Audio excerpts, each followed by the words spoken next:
మన ప్రభువును రక్షకుడైన యేసుక్రీస్తు నామములో మీ అందరికీ శుభాభివందనములు తెలియజేస్తున్నాను.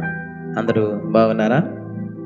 మరొక ఉదయకాల సమయంలో దేవుని యొక్క వాక్యమును ధ్యానించుటకు దేవుడిచ్చిన గొప్ప కృపను బట్టి స్తోత్రాలు స్తుతులు చెల్లించే వారమే అన్నాం.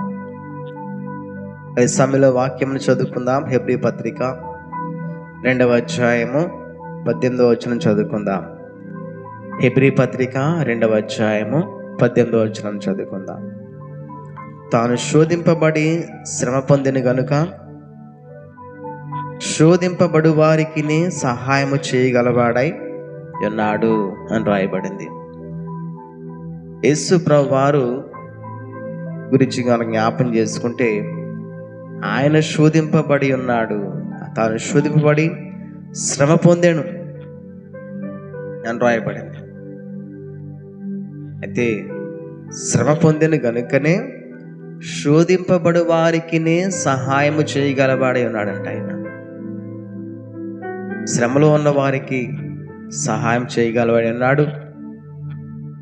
శక్తి లేని వారికి సహాయం చేయగలవాడై ఉన్నాడు. అలాగే విశ్వసించు వారికి సహాయము చేయగలవాడై ఉన్నాడు. అలాగే శోధింపబడు వారికి కూడా సహాయం చేయగలవాడై ఉన్నాడు. అంటే ఆయనకు సమస్తము సాధ్యమే కదా.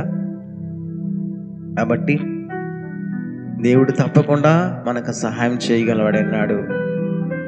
ఆయన సహాయము వలన మనకు రక్షణ కలుగుతుంది, మనకు స్వస్థత కలుగుతుంది, మనకు వెలుగు కలుగుతుంది అని దేవుని వాక్యంలో రాయబడింది. తప్పకుండా దేవునికి ఇష్టంగా ఈ లోకంలో జీవిద్దాం. దేవుని తట్టు యేసు వైపు చూస్తూ ఈ లోకంలో ఆయన మార్గాలు నడుచుకుంటూ ముందు కొనసాగుదాం. అట్టి కృప దేవుడు మనకందరికీ కూడా దయచేయునుగాక. ఆమేన్. Be the light.